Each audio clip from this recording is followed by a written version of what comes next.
In the 1920s, European football was a war of muscle.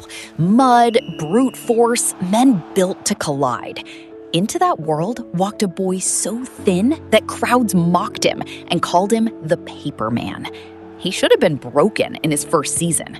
Instead, he rewired the sport around one idea: never let them touch you.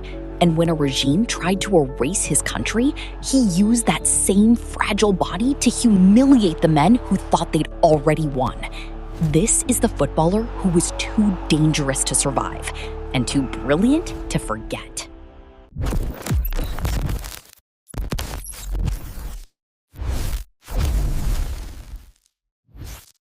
European football in the 1920s functioned as a blunt instrument. Matches were heavy, bruising affairs played on muddy pitches, where teams relied on brute force and physical mass to win the ball and batter their opponents into submission. Entering this hostile environment was a working-class prodigy of Czech descent named Matthias Sindelar. He possessed a remarkably slight, infantile build, standing out so sharply against the holding defenders of the era that spectators and journalists mocked him with the nickname Der Papierene, the Paper Man. That fragile frame nearly cost him his livelihood. In 1923, a devastating knee injury sidelined him indefinitely. He chose to undergo meniscus surgery, a procedure so risky at the time that doctors warned it would likely end his career. He recovered, but the physical reality remained. To survive in a sport designed to break him apart, Sindelar could not rely on force. He had to figure out a way to strip physical contact out of the game entirely, making pure elegance a prerequisite for his survival. Instead of bracing for tackles, Sindelar utilized extreme agility and elite spatial awareness to map out the pitch in his head. He calculated where the defenders were, where they were going, and used rapid, twisting movements to evade them altogether.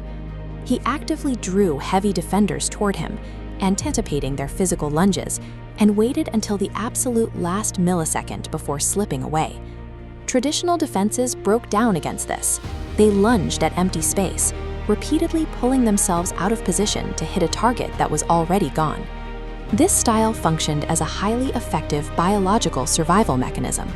While beautiful to watch, its primary purpose was keeping Sindelar on the pitch, a goal that inadvertently revolutionized football tactics. For years, the disciplinarian coach of the Austrian national team, Hugo Meisel, refused to build his squad around Sindelar. Meisel preferred a rigid, disciplined approach and believed the Paperman was entirely too fragile for the rigors of international play. But Vienna's football commentators and vibrant coffeehouse culture relentlessly demanded his inclusion. In 1931, dealing with injuries in his regular squad, Meisel finally started Sindelar against a highly favored Scottish team. Austria thrashed them 5-0. Sindelar's non-contact, highly cerebral style instantly infected the rest of the national squad. The rigid physical approach was out, replaced by a fluid, possession-based system built entirely around his rhythm. This illustrates the result, a 2-3-5 formation defined by swirling movement. Players continuously rotated around Sindelar, creating the Viennese whirlpool. While rivals fielded static formations relying on physical duels, the Austrians simply passed around them, treating the opposition like stationary obstacles. By scaling his own personal physical limitation into a national tactical system, Sindelar had engineered one of the most dominant and intellectually advanced teams in football history. The true test arrived at the 1934 World Cup in fascist Italy. The Austrian Wunderteam entered as heavy favorites, but they were on a collision course with a host nation whose entire tactical philosophy was based on brute force. During a brutal semi-final clash, the Italian team deployed enforcer Luis Monti specifically to man-mark Sindelar. The match devolved into a series of violent, bruising encounters that went largely unpunished by the referee.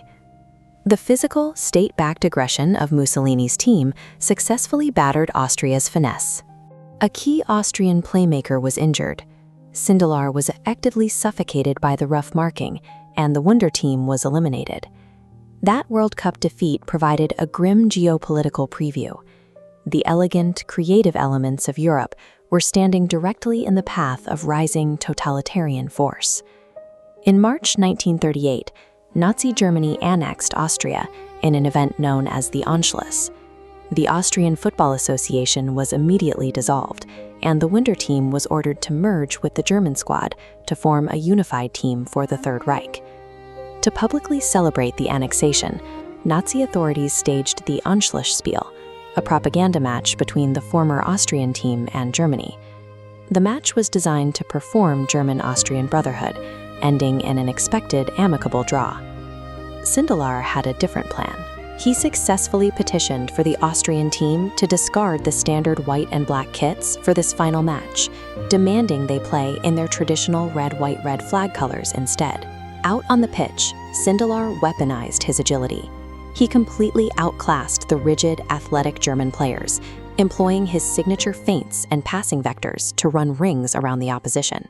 Rather than scoring quickly, Sindelar and his teammates deliberately squandered easy chances. They repeatedly maneuvered past the German defense to the edge of the goal, only to miss on purpose, drawing out the public humiliation. Sindelar had weaponized his playstyle. He transformed a survival tactic into a pointed political statement, dismantling the Nazi myth of physical superiority on their own staged platform. In the final 20 minutes, Sindelar finally decided to score. He followed the goal by running directly to the VIP box filled with furious senior Nazi dignitaries, performing an extravagant, provocative celebration right in front of them. Following the victory, Sindelar refused repeated orders to play for the unified German team, citing his old age and old injuries. He retired to buy a local cafe, paying the full purchase price to its former Jewish owner rather than accepting the Nazi discount and keeping its Jewish clientele. On January 23, 1939, Sindelar and his girlfriend were found dead in his apartment from carbon monoxide poisoning. While the state rapidly ruled it an accident caused by a defective chimney, historians still debate whether it was a tragic malfunction, a despairing suicide, or an assassination orchestrated by the Gestapo. Matthias Sindelar's football provided an early blueprint for the modern game and served as a pure expression of freedom. A totalitarian regime could conquer the nation, but it could never stop his elegance on the pitch. If a story like mine deserves to be told, the least you can do is press like and subscribe so we can go dig up the next one.